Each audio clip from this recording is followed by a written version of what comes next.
Hey, welcome to episode number 3 of The Middle-Aged Musician, and I am Thom, the aforementioned. Actually on the road tonight, headed to a gig, and wanted to take a moment to do this episode as I've had a couple of people come into my life lately who are really struggling with discouragement and feeling just almost disillusioned from the music industry, as if they really have nothing to contribute any longer. And so, being a middle-aged musician, I have definitely had my share of discouragement, disillusionment, people maybe talking down on my gifts and my talents, making me feel as if I'm really not very good at all. So I wanted to talk about that because, truthfully, in many cases I'm not that great, but I'm good enough that I do get gigs and people do listen, and most often I get paid. So I think that's sort of in of itself a great indicator as to whether or not the gift is there and if the talent is there as well. So the first person that I've had come into my life, this person is a good singer, good songwriter, a little bit temperamental on some things, I think, but some artists, typically artists really are, and I've tried not to be. But anyhow, this person was really struggling with trying to get a full-time gig, really wanted to be the headliner and things like that, and was struggling with trying to bust through the glass ceilings, so to speak. So was working a lot of gigs in Nashville and had gotten on a couple of tours with like Pam Tillis and some others, but just couldn't seem to get her own break. So I was having lunch with her and just said, look, you spend the rest of your life trying to make it in the music industry, and if you don't really like quote unquote make it, but you can at least make a living, at least you've got that to hang your hat on, and at least you're working towards something that you enjoy, as opposed to going in and doing a job that you can't stand every day and still just so you can make a living. But you look up one day and you're 60, 70 years old and you realize, crud, I could have been putting all that effort into doing something that I really enjoy. And even if I wasn't excessively successful like I want to be, or some others might think I'd be, at least I enjoyed what it was that I was doing. And she seemed to take that well and seemed to appreciate that. And certainly as I'm giving advice, I'm also listening to myself, because I need that encouragement in my own life and I need to hear those truths. And every now and then I actually say something that not only makes sense, but it's actually relevant and truthful. The other person is a guy that I know is a great musician, excellent guitar player. He plays lead guitar, plays acoustic, leads really his deal, and heavy metal, that kind of stuff. Lightning fast, not the cleanest guitarist always, but he just seems to constantly struggle with, is he good enough? And if he were better, then maybe he would make it. And I've tried to encourage him to say, look, it's not about being better than Geddy Lee or whomever else you're trying to outdo or trying to be like. It's about being better than you yourself were every day.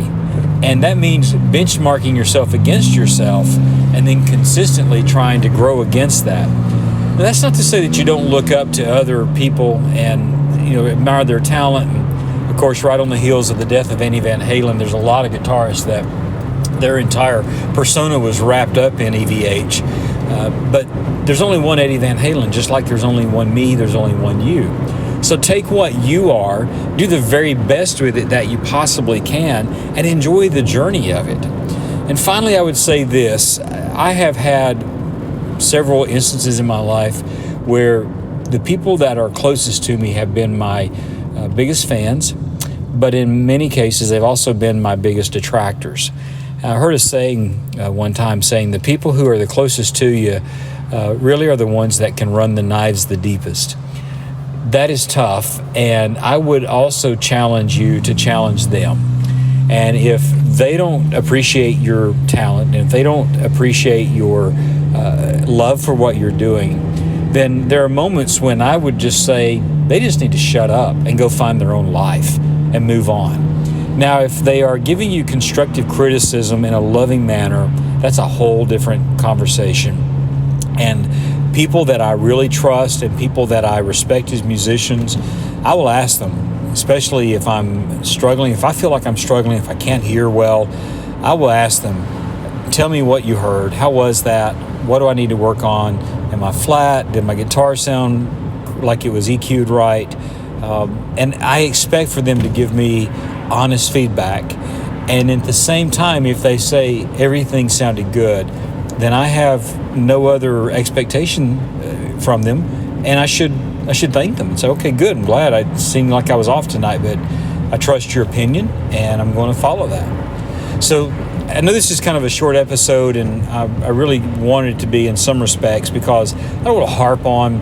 There's always going to be haters. There are always going to be people that are jealous of what it is that you do.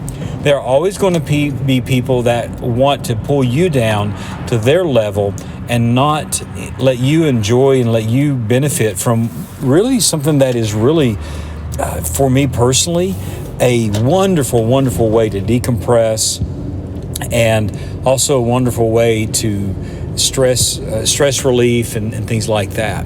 And when those people come into your life, if they are sucking the life out of you constantly, that's when I say, we got to cut some ties here and establish boundaries, because I heard this said one time, and I thought this was kind of cute.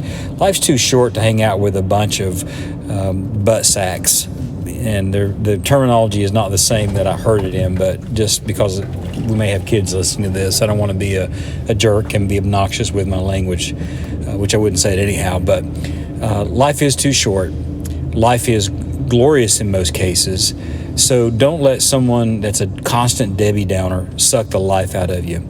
And speaking of that, let me add this little tip as well. I know we're in the political season with the presidential race between Trump and Biden, and I really enjoy politics. I like to watch all of the pageantry of it and some of the back and forth.